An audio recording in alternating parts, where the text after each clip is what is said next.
This year is rather a unique year for the JAHJAH Foundation. And you may ask, why do I say that?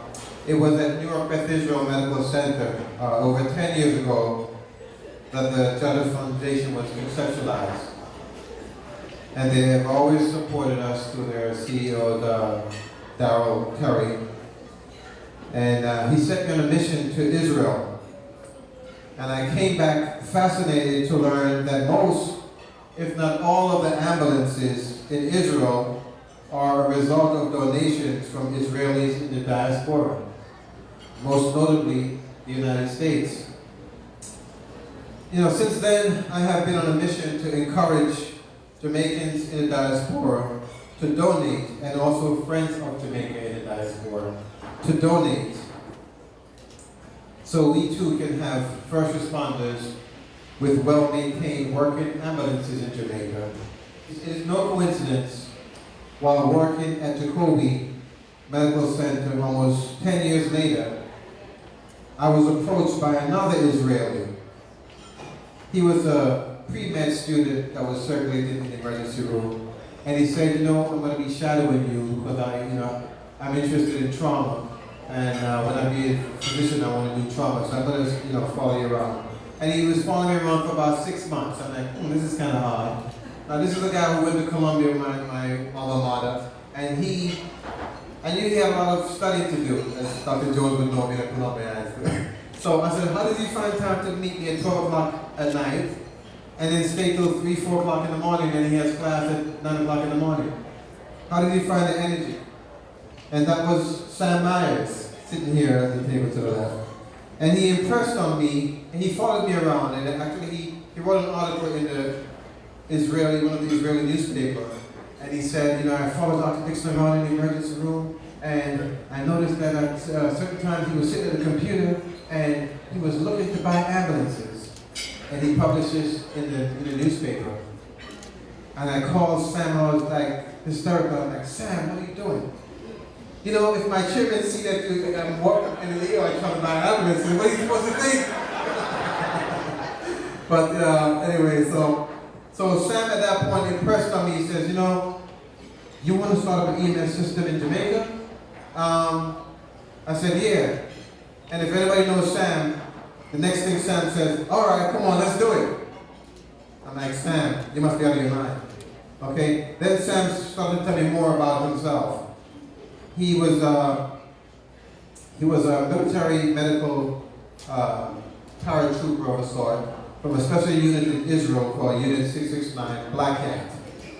And to make a long story short, Sam pushed me, and about a year later, which was this past September, we trained 21 local Jamaicans as first responders for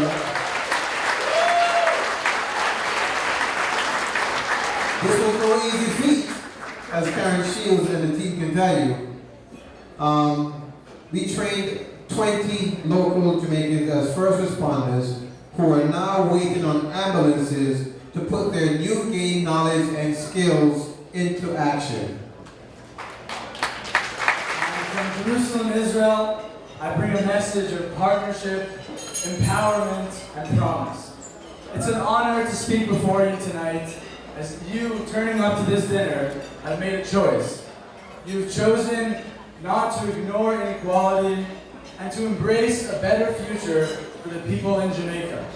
As a former combat military medic, I have met heroes. I have seen soldiers run into the line of fire to protect the injured and jump into the sea to rescue the drowning. But I'm here to tell you that heroes don't always have ranks and uniforms.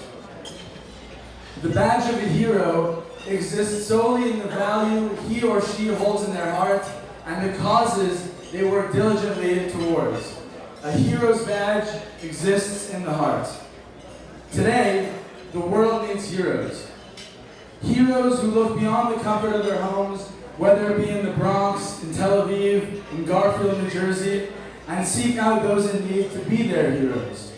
And I want to talk to you about some of the heroes here tonight. Dr. Trevor Dixon, our Commander-in-Chief and my mentor.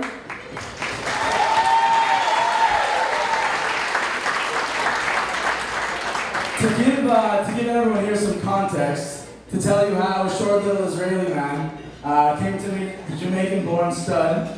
I want to bring you back to the graveyard shift about 2 a.m. in the emergency room of Jacobi Hospital deep in the Bronx. I was shadowing in the hospital. I'm not a doctor yet, but thank you for the vote of confidence. I was shadowing in the hospital, and as I poked my head into the rooms to try to see some of the patient care, Dr. Dixon noticed my white little yarmulke hiding in the corner, and you can call it fate, or you can call it love at first sight. But what happened that night changed my life, and what the people in the grill didn't realize, that it really changed theirs too. Dr. Dixon is a caring, but a very curious man, and he started telling me about the work that JAHJAH does for the people of Jamaica and his efforts to bring all the necessities from school supplies to ultrasounds and everything in between from the US to facilities in Jamaica. The model was simple. Schools, hospitals, etc. all have excess, while in Jamaica, they're desperate for these materials. The simplicity and straightforward of this mission was inspiring.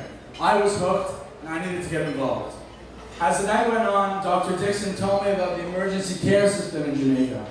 He described to me the lack of ambulatory care and how people are often brought to the emergency room in the back of trucks, and in many cases don't even live to make it there at all. It's often the case that light to minor injuries become fatal because there's no pre-hospital care. As he told me this story, a light bulb went off in my head.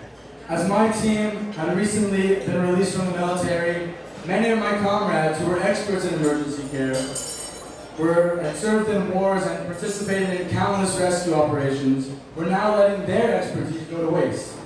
These weren't art skills or cooking skills. These were skills to save people's lives. And they really couldn't go to waste. The call was loud and clear.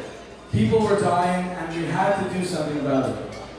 Together we formed this partnership, or a shidduch, as we would say in Judaism, between the alumni of my unit, former military medics, and the JAHJAH Foundation, to train the local volunteers and create the first EMS system in West Jamaica. Our organizational model was very simple. Veteran medics are sitting on a well of expertise, while people across the world are dying from conditions these medics are trained to treat. So why should a man living by a well die of thirst? And we sent these 4 medics from Israel to Jamaica to begin training the locals. They trained day and night for 4 weeks straight in CPR, trauma care, extraction from motor vehicle accidents, population health and resuscitation, and much, much more. From the over 50 candidates that you saw in the video, 22 graduated the course and are now certified paramedics trained to save those in their most desperate hour of need.